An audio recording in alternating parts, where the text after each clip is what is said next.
Welcome to Radhe Krishna food.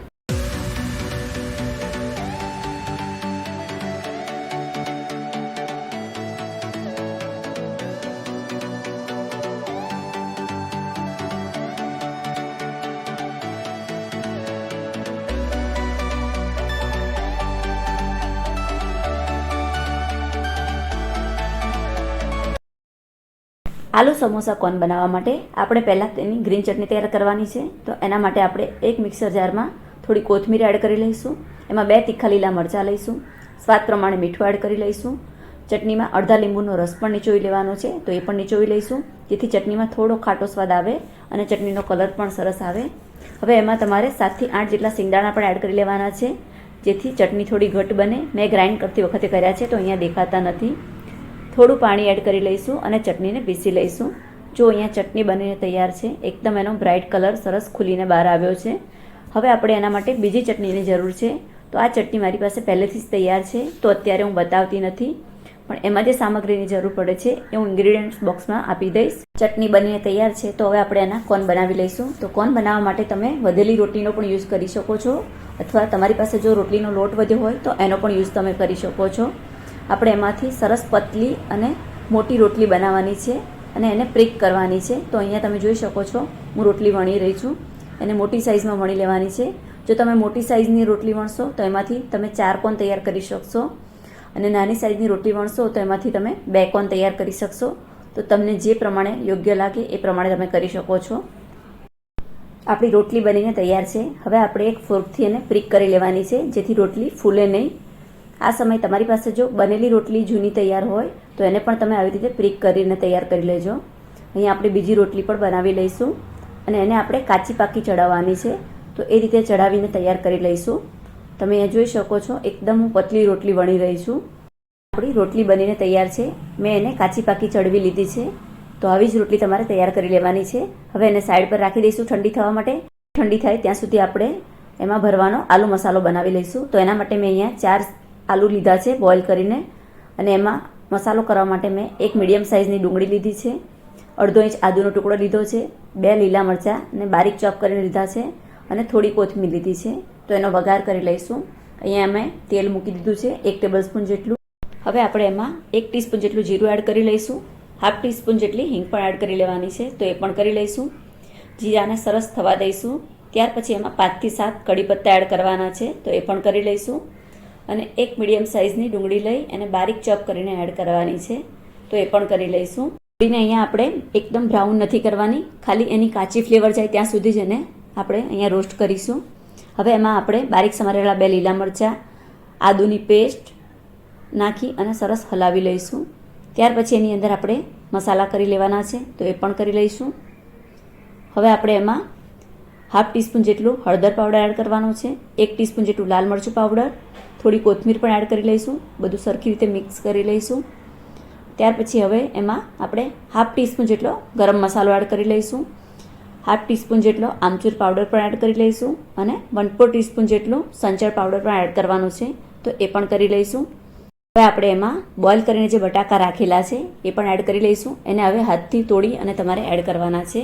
એનો proper ભૂક્કો નથી કરવાનો, તમારે આવી રીતે હાથથી મેશ કરીને જ એડ કરવાના છે.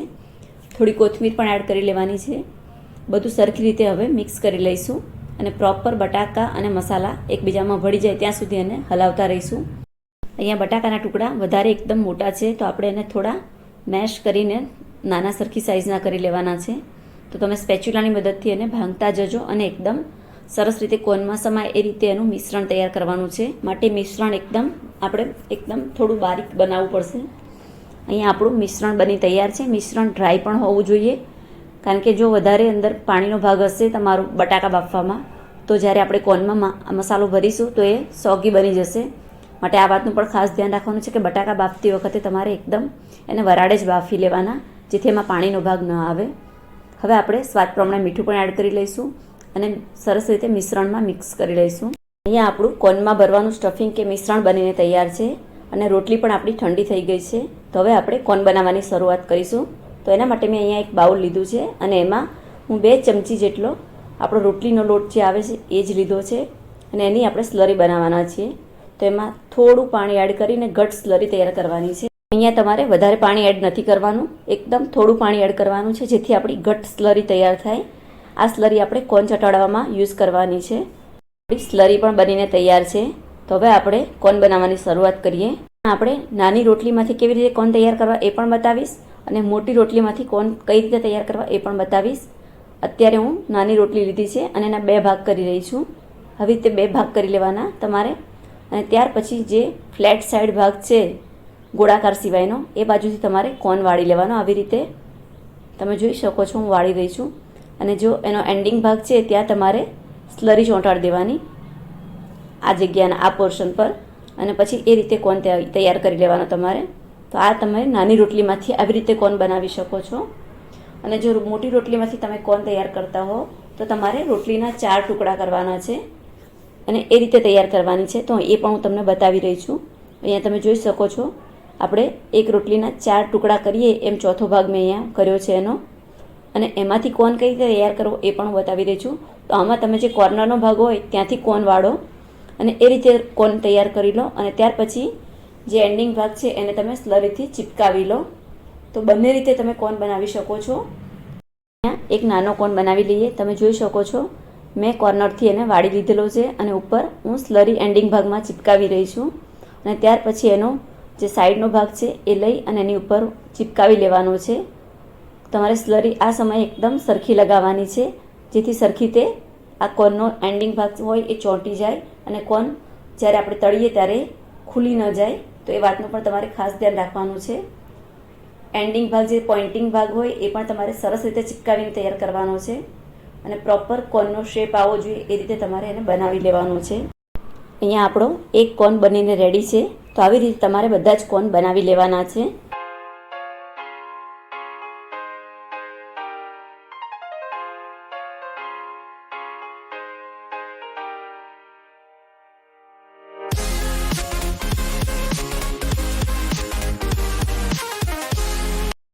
હવે કોર્ન બધા બનીને તૈયાર છે, તો એને આપણે તળી લેવાના છે. એના માટે એક કડાઈમાં તેલ ગરમ કરી લઈશું. અહીંયા મેં તેલ ગરમ કરવા રાખી દીધું છે. એને ચેક કરી લેવાનું, તમારે એને મીડિયમ હાઈ ફ્લેમ પર ગરમ કરવાનું છે. તેલ પ્રોપર ગરમ થાય ત્યાર પછી જ આપણે એમાં કોર્ન તળવા માટે રાખીશું. તો તેલ બરાબર આપણું આવી ગયું છે, તમે જોઈ શકો છો. તો હવે આપણે એમાં કોર્ન એડ કરી શકીએ. તો તમારે કોર્ન તળવા માટે થોડી ટ્રીક વાપરવાની છે કે જેથી એનો શેપ પ્રોપર મેન્ટેન રહે. તો એના માટે તમે જ્યારે અંદર કોર્ન એડ કરો ત્યારે એક ચીપિયાની મદદથી એમાં થોડું તેલ જવા દો અંદરના ભાગમાં, અને અંદર થોડું પ્રોપર તળાઈ જાય પછી જ તમે આખો કોર્ન એમાં છોડી દો, તો જેથી તમારો શેપ પ્રોપર મેન્ટેન રહેશે. પણ જો તમે આવું કરવા ન માંગતા હો તો એની અંદર તમે થોડો જે એલ્યુમિનિયમ ફોઇલ આવે છે એનો એક બોલ બનાવીને અંદર ઘુસાડી દો કોર્નની અંદર, અને ત્યાર પછી તળવા રાખી દો, તો પણ તમારો કોર્ન પ્રોપર શેપ મેન્ટેન કરશે. હવે તમને આ બેમાંથી જે રીત ફાવે એ રીતે તમે કરી શકો છો. આમ તો લગભગ વાંધો નથી આવતો, હું અત્યારે એમનેમ જ તળી રહી છું, તમે જોઈ શકો છો. પણ તમને ન ફાવે તો આ રીત તમે અજમાવી શકો છો.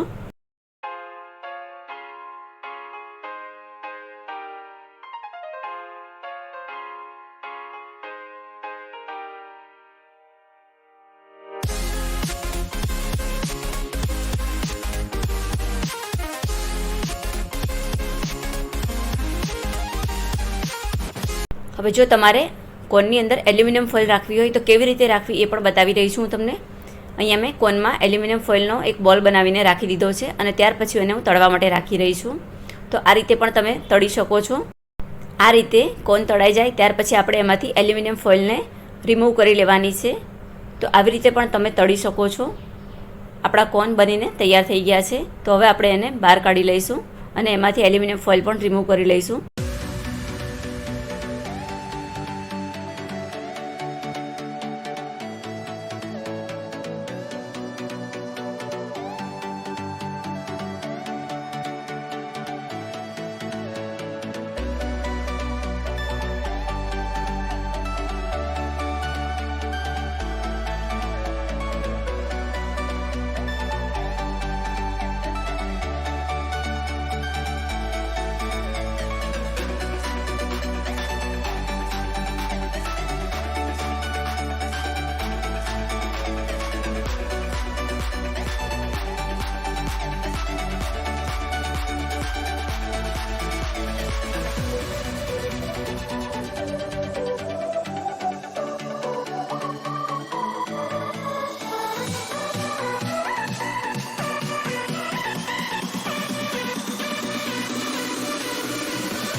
બધા જ કોર્ન તળાઈને સરસ તૈયાર થઈ ગયા છે.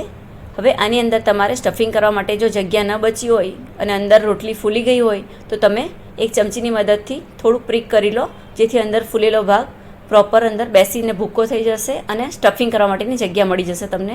આપણા ભરવા માટેના કોર્ન એકદમ તૈયાર થઈ ગયા છે. તો હવે આપણે એમાં સ્ટફિંગ કરી લેવાનું છે.